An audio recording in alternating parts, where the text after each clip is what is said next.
drafting phase will start in a matter of seconds. Team KBG is up to the test, and Team Imperio is also up there to prove that they can be better than great. The drafting phase already started, and whoa.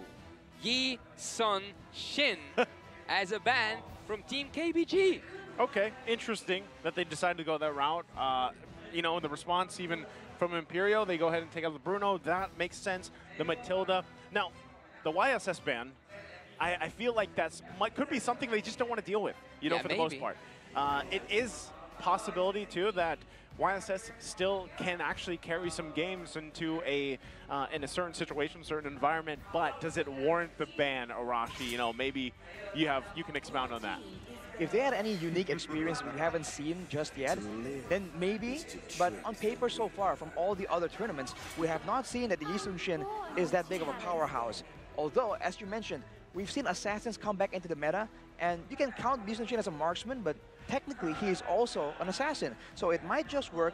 It might be a different meta we haven't seen. That's exactly what we want to see. Although, with that, all the other bans are still pretty typical. The Guinevere, the Faramis as well. Now that's where you start to wonder, are they going to bring out something crazy in the picks? Because that is what I personally am waiting for.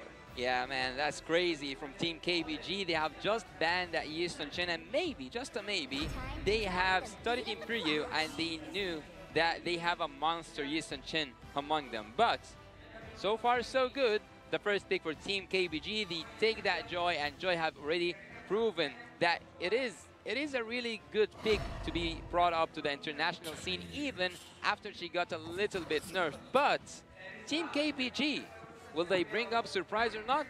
That's the hard question. I think that's one of the main points, right? The Joy, not much of a surprise so far, but is there something up their sleeve? Is there a niche pick? Is there a cheese pick that they like to go for? You know, the fact that they did also take out the Guinevere makes sense. Like you mentioned earlier, Yasu, you know, you're not really expecting to see the Guinevere pop up here, as flexible as that hero can be. So the last pick here on that swing back was going to be the Angela, who we've seen pop up now quite often so far, just to start off day number 1, paired up with that Terizla. What's the answer from KBG? Well, with the Terizla being picked in, so you don't expect the Khalid, you don't expect a Yuzong.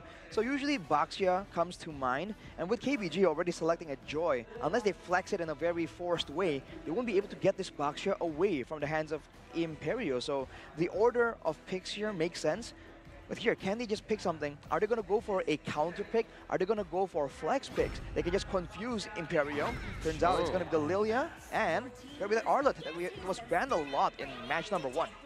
Actually, I quite like KBG's draft because they have slowdown effect and they have a really good team fight. Crowd control is already there even before like having the rumor, if like Arlott didn't decide somehow to be the rumor. And also they have a really good amount of damage, which is mostly magical damage. But KBG team haven't brought up the marksman yet, or the gold laner, and I think that they might, it might be a plan for them to go to the second phase without a marksman. But will Imperio team take a marksman and focus on banning it?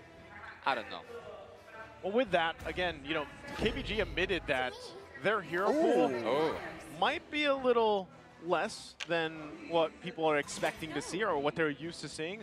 But maybe they've just mastered, you know, some of that limited options that they've had the time to prepare, and you could see the execution there. Now, that response, once again, 1-1 popping up here from Imperio.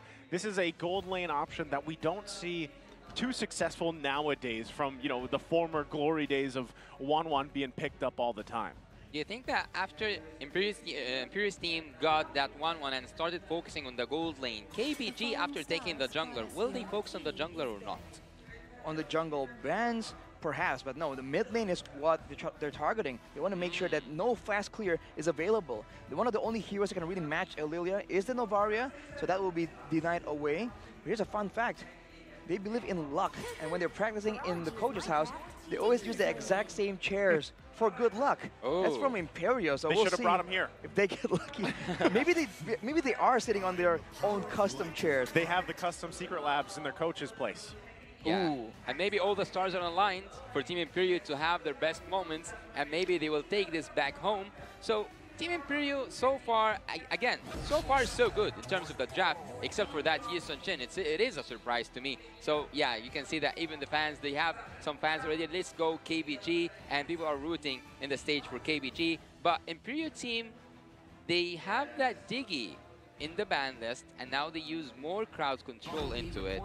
It's a really good combination so far. They won a full-on team fight, but KBG respawned.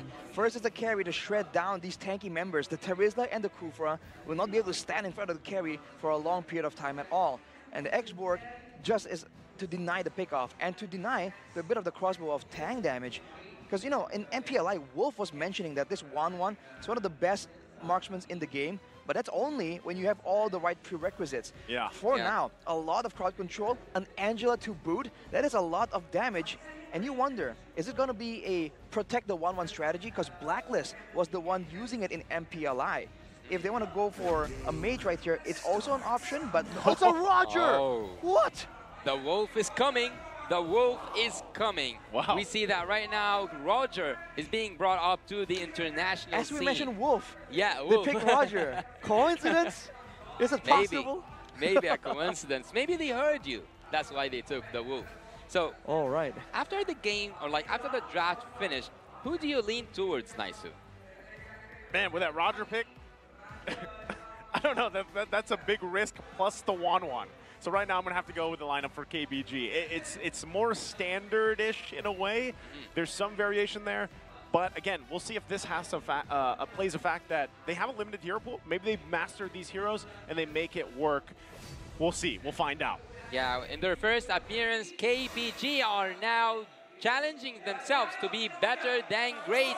The game will begin, and the second match will be here with us, brought to you by Kadia, brought to you by the sponsors for the sponsors for this game, Simba. Okay, Simba in the jungle. So Simba is there.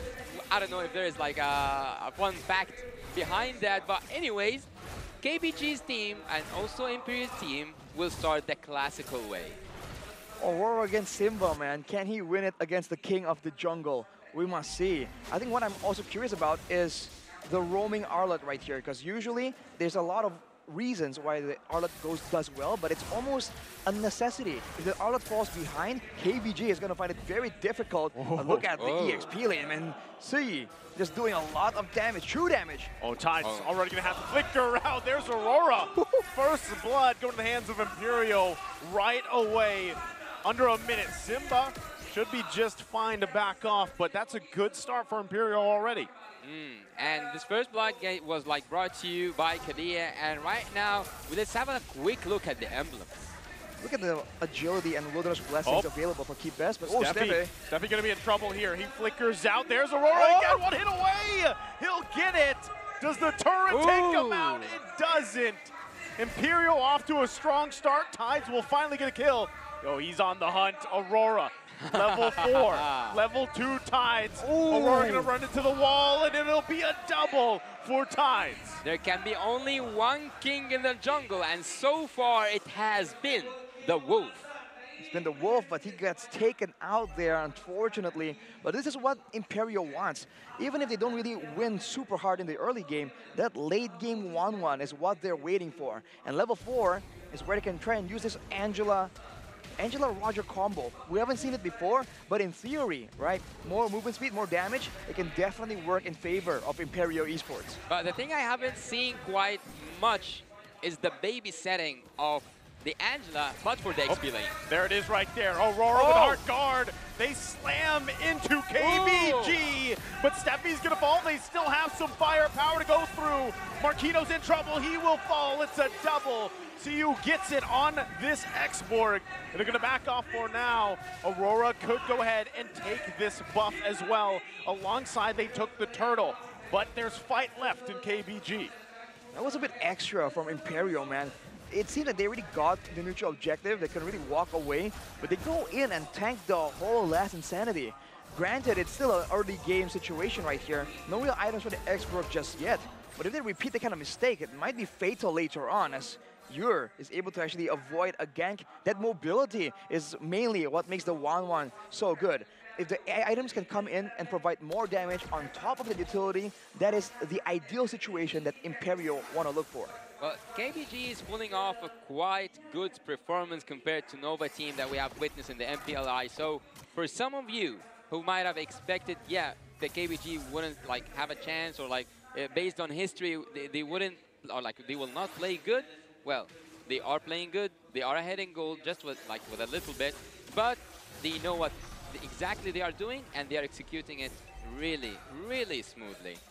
And it's a great execution so far, but they need to do a bit more than that, because if they want to really take over, they have to try and push the advantage right here and use what they have. Tides with 2 kills right here is going to be a bit too difficult to deal with, especially in the early game. At least a 1v1. That is something that they have to try and take advantage of, and maybe do some aggressive maneuvers into the jungle, right? Let Simba, the rightful king of the jungle, to assert his dominance. Well, the king in the jungle, as I told you, there should be just one king in the jungler. A ship with 2 captains always sinks. So this ship should have only one captain and only one ruler in the jungle. Will it be Simba, or will it be Aurora? You're in the mid lane is trying to just like freeze the lane a little bit against God Yang. And so far so good. Team Imperio and Team KBG are just around the corner to be equal to each other. Once again, it's going to be a 4 versus 4 for the Turtle. They're going to jump in. Penalty zone finding 2. LMU going to be in trouble. Hard guard comes through. Simba will get the Turtle. Can they get the fight? Simba's still going to back off. They're trying to get Marquino. They can't find him. Tides flickers out. Stays alive, or tried to, as he gets 1 shot left by Aurora as he finds the kill. What a fadeaway by Aurora right there. That was a messy fight, but Imperio, they're still coming on top technically. I think KeyBest Gaming were just a bit too overzealous right there, almost baited. And when they're kiting backwards from Imperio, that's where it's kind of dangerous, because they do have that Lilia that outputs that damage. And the Purify makes it so difficult for Imperio to get a decisive kind of team fight, because there's always going to be a back and forth kiting situation. For now though, the fact that Aurora has 3 kills is definitely not ideal, and he, I believe, is out-farming Simba, having a 1-level advantage. So that is something that Imperio need to be using to their advantage. I'm impressed actually by the performance of both teams, because so far Imperio have been showing really good performance, and KBG, it seems like he knows what's happening inside that bush. He just doesn't want to get in because he knows it's a diff bush, and if he went in, he will just like lose his life, and it's not worth it. They don't like, how can I say, they don't want to play an aggressive gameplay, and also I think that they have prepared so much. Yeah, again, a part of this is protect Godyak, right? Let him shine on this carry later on. And the fact that Tides kind of stalled this initiation from Imperio for now is great. And you can see some of the backup from LMU is coming as well. We'll see if they can keep it together. Godyak going to be the focus here. Under the turret they go. That's a lot of damage. Plus the hard guard comes through. They get the lockdown. Godyak going to fall. Simba joining the party. Can he get a kill? Gets the minion to clear it out. Keeps the turret alive. But they lost 2 bodies for KBG. What an insane dive right there. Godyak just does not have enough damage to really compete in that situation.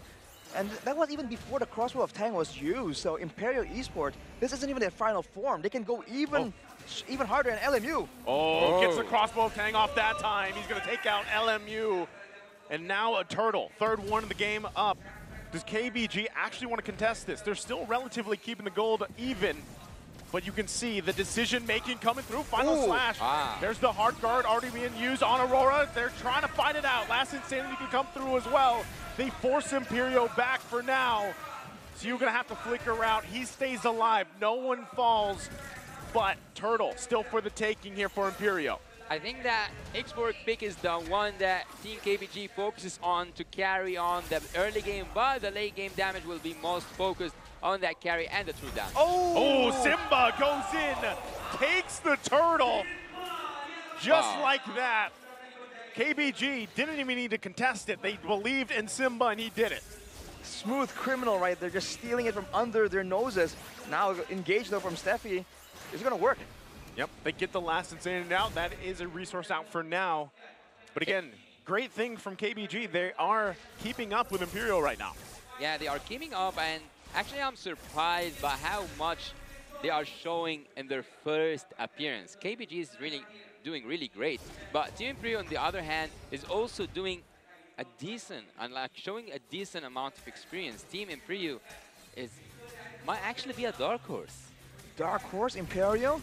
I mean, KBG is also doing really, really good because if you notice, right, there've been a lot of traps set up by Imperio, but Tides just hasn't been falling for it. He keeps predicting where they're where they're setting up the trap and avoiding it, showing great instincts so far. And they're only letting Siyu just stand in the front and take the damage, knowing that he can just escape with the Firaga armor. And as time passes, Simba and Godyang are gonna do even more and more damage. Lumu as well.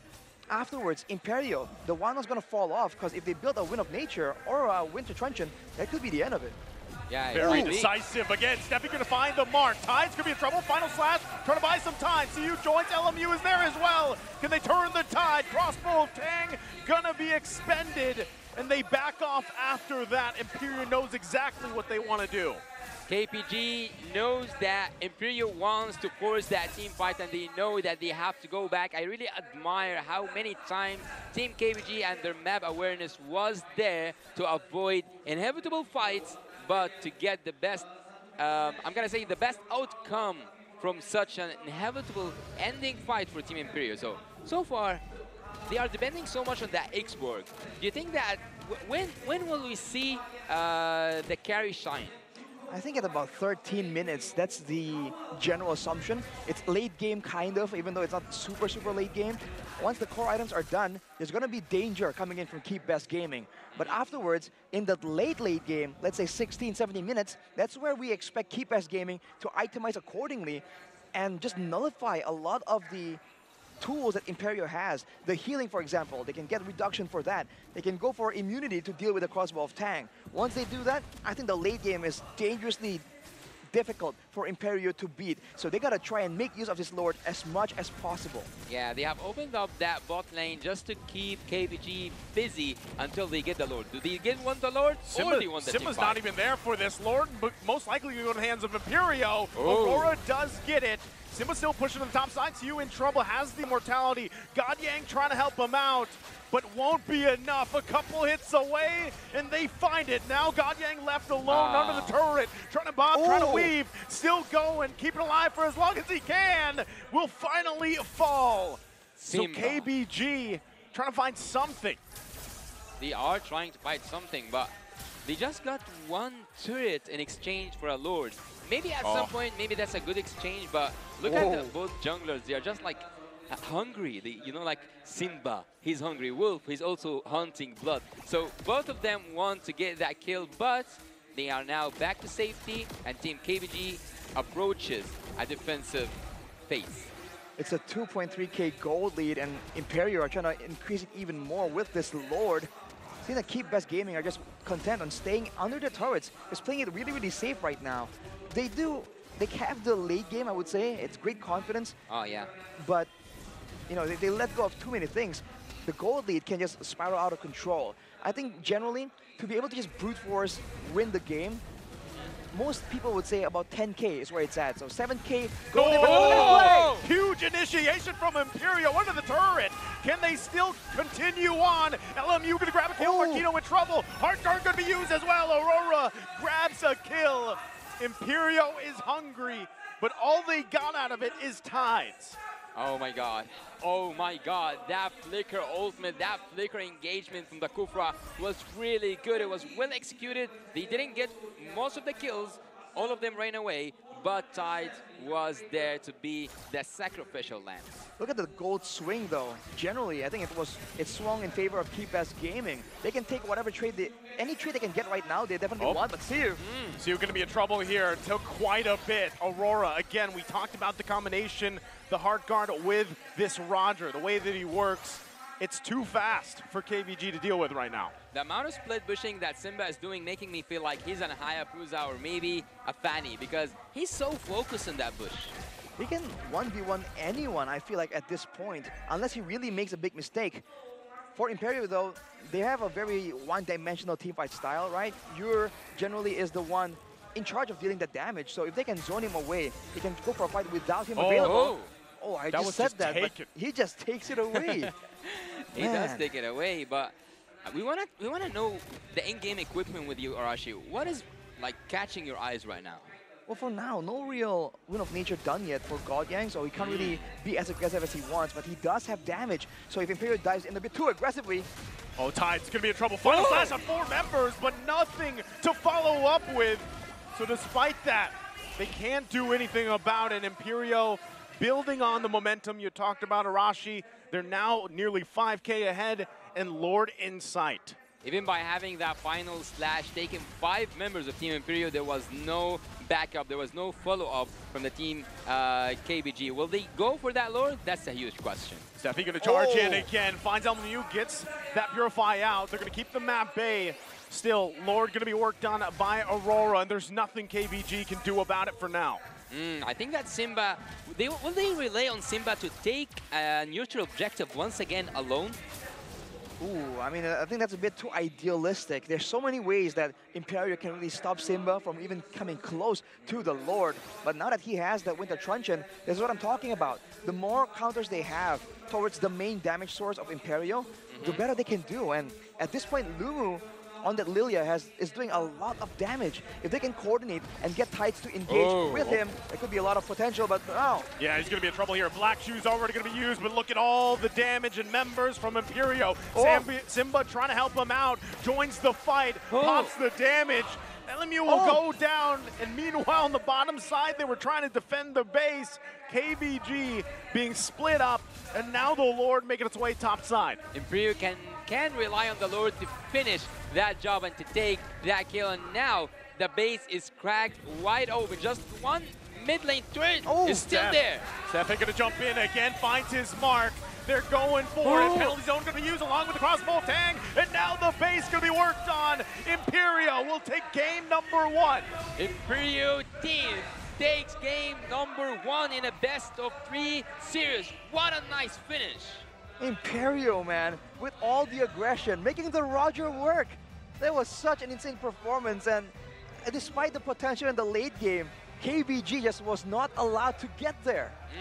This is interesting, right? I mean, you see Aurora, you see him in person, you see the hero he picks, you see his play style. It reminds me of someone, right? Ooh. But again, a great performance there from Aurora and from Imperio, the team as a whole. They, you know, for a while, KBG, they kept things together, and then it just snowballed out of hand. And so you're wondering exactly how do they adjust from that, right? Because this one was a tough mid to end game transition they had to deal with.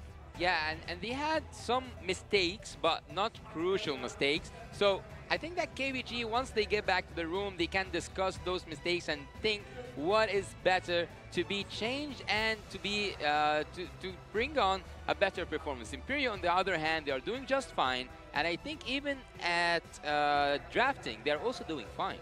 I feel like in the drafts, I think it's a two-parter, right? The drafts have potential depending on how the fight goes, but even how they play out the fights, right? KBG were caught in multiple AoE spells again and again. And if you look at their composition, a lot of the heroes don't really need to be with each other to make the plays happen, right? Even the Lilia, to an extreme degree, can just go in aggressively solo and then Black Shoes out. But they stay together like a team fight composition.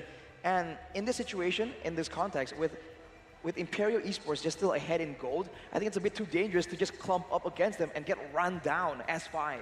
Like, I'll say this, KBG this game, there was a lot of hope there. There was a lot of hopeful moments in this, and I feel like they relatively, with the draft that they had, they did well enough, right? I mean, for the first game, they might be working on some nerves, some shakes here and everything else, but based on this performance from game 1, the foundation, you can see it's starting to be set. Again, they had not as much time as some of these other teams to prepare for this, but I will say, at least from what we saw, previously in the MPLI, this is more, there's some promise here, right? There's promise that they could pull through. They just have to, I guess the biggest thing is how fast can they adjust? How fast can they learn from the mistakes that they clearly made in this game, right? There's, at one point, again, Simba was trying to push the top side lane while they were dealing with the Lord, right? So there's something they have to work on, and also just the rotation-wise as a whole would be something that they want to go back and look at. And now we wait for the game MVP here. There he is.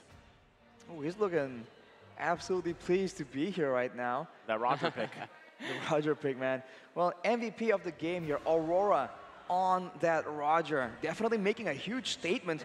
And getting the snowball, he wanted a very aggressive emblem set right here. And usually, it's a bit too risky. You lose out on a lot of value on the other emblems, but he's able to make it work. And with a 94% kill participation, he definitely was the go-to weapon for Imperio Esports, and he's able to deliver as well. This is what we were waiting for, man, since the beginning, since match 1. Where are all these off-meta picks that we haven't seen in a long, long time? Finally, we see one, and it comes out strong. Yeah, and also like you have to put in like into your consideration that there's a lot of pressure on both teams because there's a lot of expectation on both teams, and on Team KBG, they are, let's say, majority of people are expecting them to be a dark horse. So there's a lot of pressure. They are against a huge challenge, but who wins that challenge so far is Team Imperio. Yeah, I think Imperio had the right idea. They had the more executable game plan. And for KBG, I can't help but feel that initially they were doing just fine. They were stalling for time. But the mid game, when they felt like, okay, you know what? We have some power spikes, some items. Let's go and risk it and start going for fights. That's where they really start falling short. So maybe it's only a matter of waiting a little bit longer, because you can see that when they were spread out, when they were avoiding fights as much as possible, Imperio were struggling to really find those big team fights, those big pickoffs. So I think that is something that they can definitely try and do. Not only that, you know, but in just a second, we're going to look at the highlights here and kind of how this all unfolded. But one of the main things, too, is, yeah, you know, Aurora was able to shine as MVP, but a lot of that, too, had to deal with the fact that you have Fashion here on that Angela, able to provide the heart guard. You see a lot of these early skirmishes also go in their favor because of that. I mean, even this, right? The snowball kind of already started, and that's why I say KBG did a good job. Despite this, they found their own counterattack, right? They found their own punishes against Imperio, but unfortunately, it wasn't consistent throughout the entire game. And I think when they just relied too early to try and go for a proper 5v5, because like we mentioned, the damage is definitely there, but not when they fight, you know, sporadically like this. They need to try and make sure that they have the right idea. They can corral Imperio Esports into the right zones to just, you know, output the damage they really are trying to get. And you're going to feel bad for Godyang, man. He was trying to survive as much as possible, and you see some mechanical plays from some Happy Feet, kind of dodge away from a lot of spells. But overall, in the end, he did not get to that power spike where he can actually make a difference in who comes out on top in a big fight. And also, drafting-wise, KBG are doing good. But they need to work a little bit on their macro and micro skills. Actually, the micro skills were good, but the execution and like getting the best use out of it just wasn't there. Yeah, they got to be very careful about this, man, because you can see that every time they lose a fight, Imperio has the right composition to just run them down. They have so much mobility tools, 1-1 with the hops. I mean, the Angela and the Roger, there's just so much movement speed that you can really escape from this comp. So they got to play it safer instead of being more aggressive in the mid game. And they also didn't get to coordinate the big crowd control tools they have, like the final slash from Tides here, with a lot of damage. Like even here, Godyang tried to output it, but it wasn't. Godyang doesn't do AoE. He does single target damage. So I do wonder here. I feel like solutions are available. If they went for a bit more AoE, they can come up on top. If they went for a different marksman even, they can do that as well. Because if you go with a carry, it's almost like a 1-1, but even worse, right? You have to have even more tools to really get you in the late game, to get you security in the team fights as well. Well, there was no wasted opportunity for me for Team KBG, but do you think if Joy came to that Lord fight, if you remember when Joy was pushing on up the top lane, do you think that it would have made any difference for Team KBG? I think the Joy being away from the Lord isn't unheard of. We've seen Assassins go for a split push approach, especially when they can't really win in the team fights. And that is the exact situation that KBG were in. So splitting was fine. I think the problem was everyone else was approaching the Lord, right? They should be actively trying to avoid giving Imperio anything but the Lord. But instead, it's a bit of a split focus, right? They want to do two things at the same time, and both just ended up not being that good for the team.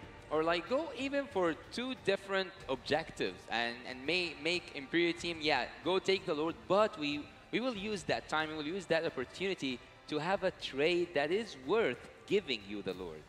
I feel like honestly, considering that especially the carry is just taking so long to spike up to the late game, you're gonna require Simba and Lumu to just go and do a lot of damage, do a lot of aggression here. Because if you look at the stats, right, at least when it comes to orange buffs, he's been able to actually go into the jungle of Aurora and try and find trade-offs from those big teamfight moments. But unfortunately, they weren't using the Joy in the early game as like one of the main playmaking tools. And I think that could be something they can try and do in the next game. Yeah, Joy definitely, one of the reasons why we see teams prioritize that is because it has such impact from, early to mid-game especially, and then the impact is still there in the late game. But like you mentioned, Rashi, I agree with that. I think the carry just takes a little bit too much time. It's one of those picks that, yes, it's also just very singular focused. The damage potential is great against some of the more durable heroes, the tanks, but you need to buy so much time. So if you don't have control on that early game, again, you're against a Roger and an Angela combination alone, you're going to struggle in terms of the way things are going time-wise for the team, and that's kind of what we saw unfold here. We have been used to see Angela getting like in combo or like in sync with some, let's say, specific picks, utility heroes mostly. So after seeing it being combined with that Roger, do you think that we will see that as a thing happening during the whole series? I think it's always been a thing, man, with the Roger, and technically sometimes with the 1-1 as well. But at the past, like really far away before these updates. So I haven't seen a Roger getting played lately, generally. Yeah. So having him with an Angela, yeah, it is something that we have all seen before, but from a long time ago. Exactly. I mean, the Roger Angela, I think the building blocks of this strategy are present, right? Movement speed, snowball potential, damage. And, it works well with the big shielding because he's not very tanky either. So I think that kind of potential is available, but teams just haven't been